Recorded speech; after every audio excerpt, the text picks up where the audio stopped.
한잔하며 듣는 이야기 시작합니다. 아내가 가출했다고 생각했던 그날부터 제 마음 한구석이 텅 비어버렸습니다. 이제 와서 생각해보니 제가 얼마나 못된 짓을 했는지. 술만 마시면 손찌검하고 욕설과 폭언으로 아내를 괴롭혔던 지난 날들이 주마등처럼 스쳐 지나갑니다.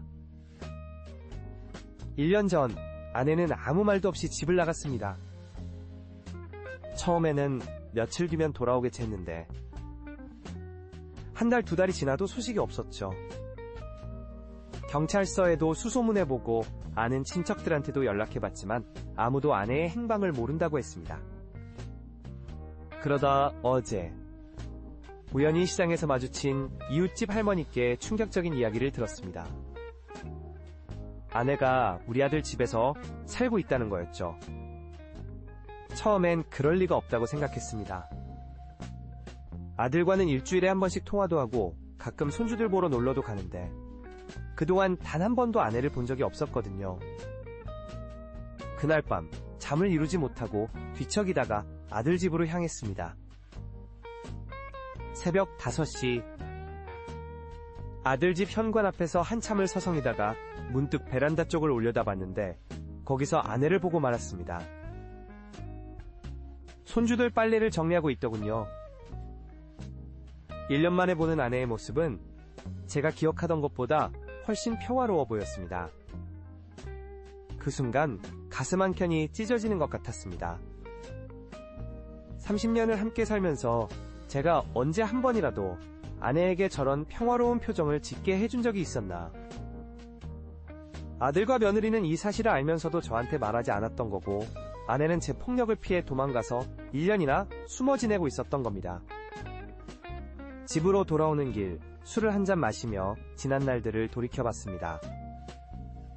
술만 마시면 주먹을 휘두르고 아내가 끼니를 제때 챙겨주지 않는다고 화를 냈던 일들.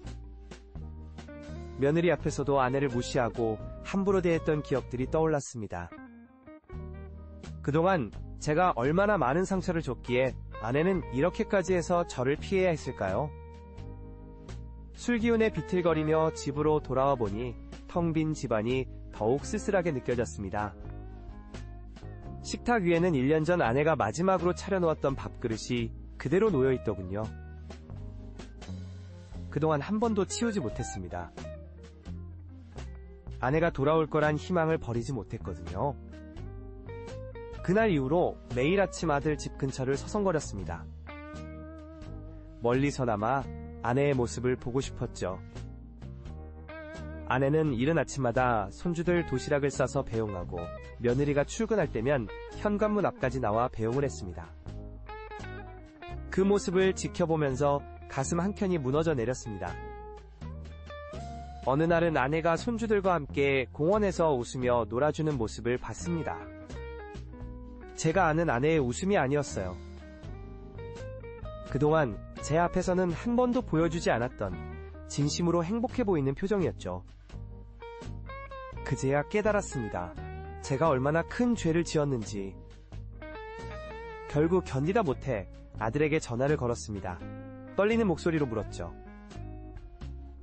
너희 엄마 잘 지내니? 수화기 너머로 들려오는 아들의 목소리는 차가웠습니다. 아버지, 이제 와서 왜 그러세요? 어머니는 이제 편하게 살고 싶대요. 아버지 곁에서는 숨도 제대로 못 쉬었다고. 그 말을 듣는 순간 눈앞이 캄캄해졌습니다. 30년 동안 제 곁에서 숨도 제대로 못 쉬었다는 게 무슨 의미인지 이제야 온몸으로 느껴졌습니다. 아들은 계속해서 말했습니다. 어머니가 처음 우리 집에 찾아왔을 때 온몸에 멍이 가득했어요. 그걸 보고도 어떻게 아버지한테 말할 수 있었겠어요? 그 순간 술에 취해 아내를 때렸던 기억들이 하나둘씩 떠올랐습니다. 아내는 이웃들 눈이 무서워 멍이 든 팔다리를 긴 옷으로 가리고 다녔죠. 그런데 전 그때마다 네가 잘못해서 맞은 거 아니냐며 오히려 아내를 다그쳤던 겁니다. 며칠 뒤 용기를 내서 아들 집을 찾아갔습니다. 현관 앞에서 한참을 망설이다가 초인종을 눌렀는데 문을 연 건 다름 아닌 아내였습니다. 1년 만에 마주한 아내의 눈에서 공포의 기색이 역력했습니다. 그 순간 아내는 문을 닫으려 했고 저는 반사적으로 손을 뻗어 문을 붙잡았습니다. 잠깐만요. 제발. 떨리는 목소리로 이렇게 말하는 제 모습은 처음이었을 겁니다.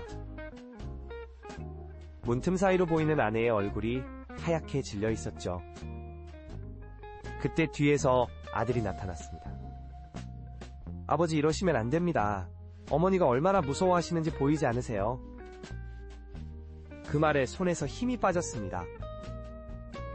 문이 닫히기 직전 아내의 떨리는 눈빛이 가슴을 파고들었죠.